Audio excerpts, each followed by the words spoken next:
Hi, my name is Paco Nathan, and I'm here with O'Reilly Media. We're at Strata Data Conference in San Francisco. And today it's a pleasure to be joined with Chad Garrett, Chief Revenue Officer, Dataiku. Thanks for having me. Wonderful. Thank you, Chad. Welcome to Strata. Yeah, pleasure. Now, one question I have for you. We do a lot of surveys at O'Reilly, and one of the things that's always identified is just talent crunch, talent gap. Right. Finding and retaining data scientists, it's one of the major challenges, one of the big hurdles a lot of companies face. And especially as they try to become more data driven, there's more demand for people with these skills, but it's even harder. What can enterprises do to deploy more machine learning and AI without necessarily hiring up armies of these people? That's a great question. Harvard Business Review did an article recently where they said that data scientists was the sexiest job of the 21st century. It was a good article. But if you look at what's behind that article, it's the fact that there is a shortage. It's a very high-paid job that not every company can afford to hire for. And we're here in Silicon Valley, and we don't need to name names, but there's a lot of shiny, bright companies that everyone wants to work for. So it's easy for them to attract the talent. But if you're the other companies, either you don't have your first data scientist, or you need to build a bigger team, it's hard. So I think one thing that companies can do is try to find a partner or a platform where they can get more bang for their buck or more scale out of the data scientists that they do have. Right. When you think about Dataiku, one of our big values or value adds to the market is we can get more out of those data scientists by bridging the gap with the business. Meaning you can have business users doing what they want and love to do, building flows and processes, when they don't necessarily have the skills to do what the data scientist does. Sure. And we can actually leverage that data scientist more. It's almost like a 1 + 1 = 3 scenario. Excellent, excellent. Because I can imagine if they're having to cross-train, learn each other's tool sets, that's just going to be friction. Right, yeah, and you think about personas in IT and personas in business and how people want to interact with data or want to actually build solutions for who they are and the skill sets they have. If you're a data scientist, you're coding. I mean, you're brilliant, that's what you were trained to do and that's what you're good at. But business analysts on the other end of the spectrum, for them to learn R or Python or all these open source type scenarios is kind of a leap, right? So I think that's where we can do some amazing things is we bridge that gap. And right now there's not a lot of solutions out here in the market that bridge the gap, not only from a communication standpoint because people talk differently, but also that skills gap. So I think we've got a unique edge today in the market. Oh, fantastic. I mean, that kind of cultural problem, especially in well-established companies, that seems to be one of the real big challenges. It's not just getting the people with the skills, but it's that culture. How do you go across? It is. Yeah, I would agree.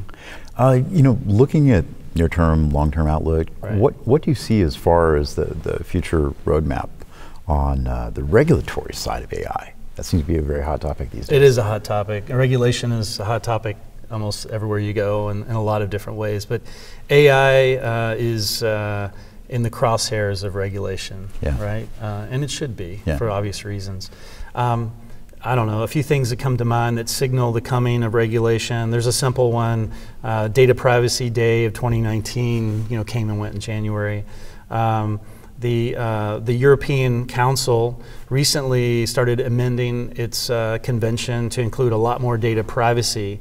That's a clear signal that's going to happen in Europe specifically. And closer to home, the President of the United States just signed, I believe it was an executive order, to create the American AI Initiative, right? So you look at those things and you say, wow, things are coming. Now, if I'm a company building AI, I don't want fully automated, what we would call kind of black box AI, where you throw things in and it's all automated and out comes the output. I mean, that's where a lot of the bad press is coming today. Right. So I think at Dataiku we've taken a step back and we have what we call human-centric AI. And human-centric AI says, I kind of there's two tenets of it. First is transparency, and the second is interpretability. So it's the ability to interact as a human, build these things, right? Not just taking the machine's word for it. It's the ability to refine them over time, and the ability from a governance perspective to go look at it, see what went wrong, see what's going right, and if there is all of a sudden a new government scenario to deal with, you can get in there and do what you need to do. So again, I think the point is automated, fully automated AI is really the bright and shiny thing in a lot of places today.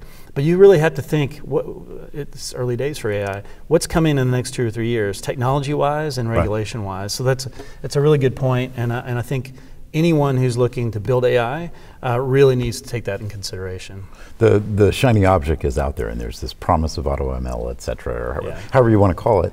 But exactly, as the regulations are coming, we have no idea where that's going to land. That's right. And how many times it will change. That's right. And we just have to have that flexibility to be able to respond as companies. Yeah, agreed. So, and I think just thinking 2 steps ahead as a company who's investing in AI, it's not only about the cost, it's not only about the impact to the customer, but it's from a strategic perspective. How do you put a platform in place, again, I think that allows you to have that human-centric AI, that responsible, that non-terminator kind of AI as you see in the press, to get you through that journey and to come out on the other end able to be flexible and to change those things as needed. So I think fully auto ML is great as a feature of a product, but not the whole strategy of the product. Well, a lot of the news cycle about AI is looking at the risks.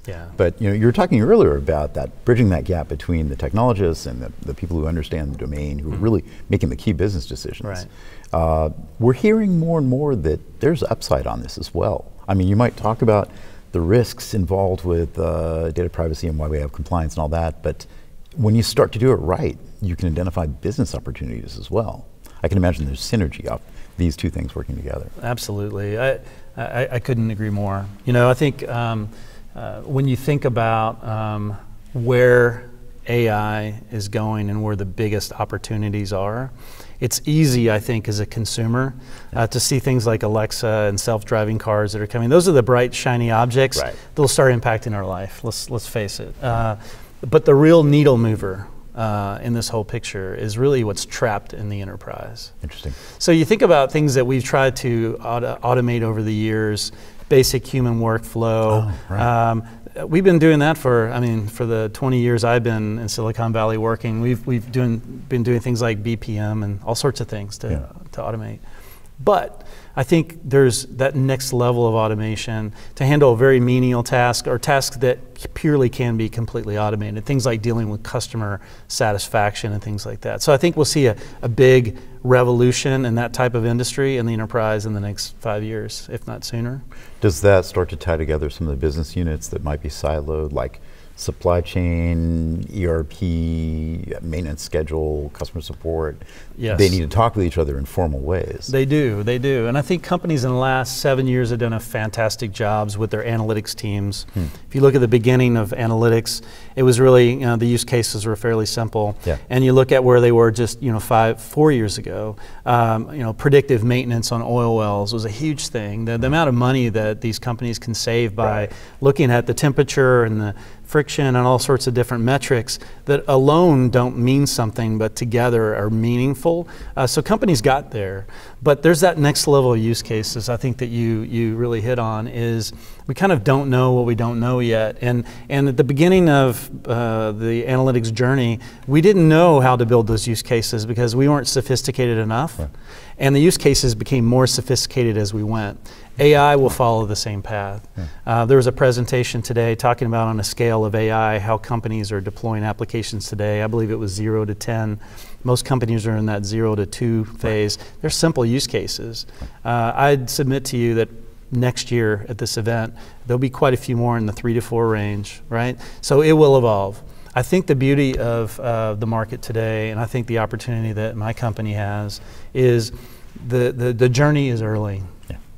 people don't know what's to come. Regulation, sure. But let's talk about insulating those customers from technologies that are in vogue now that maybe go out of vogue. Yeah. Let's say Hadoop has been very hot. Let's say 3 years from now, and I'm not saying Hadoop is going to go away, so don't quote me there. Changed. But I'm just saying in a company, it might not be the strategic direction anymore. Right. Wouldn't it be great to have a platform that allows you to decouple Hadoop, if that were the case, and plug in the new hot thing while keeping all those applications and all that logic that you built intact, and still being a shock absorber for the future. So I think you bring up a good point.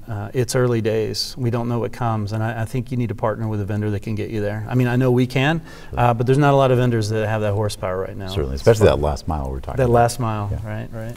While we're looking at projections, we're talking about this. Where do you see AI driving value for the next 5 years? Can you characterize that? I kind of touched on it a little bit, but yeah, we did. I do think, again, I think it's trapped in the enterprise. Okay. The consumer thing's great. They'll take care of themselves. There'll be fun innovation there, and I think we'll all enjoy it.